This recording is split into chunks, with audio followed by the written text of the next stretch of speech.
Carabasa, el tutorial definitivo para hacer una buena paella. Paella. Aceite sin cubrir la base. Sal donde no llega el aceite para que no se queme la paella. Y doramos la carne. El truco para que la paella salga insuperable. La carne a fuego muy lento y muchas vueltas. Añadimos la judía. Luego el garrofón. Y tomatito de la huerta triturado. Mezclamos bien. Pimentón dulce. Y agua. Las alcachofas de temporada. Y que hierva un rato.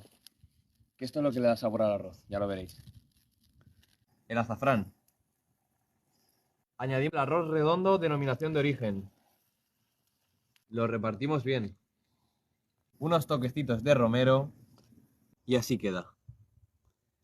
De categoría.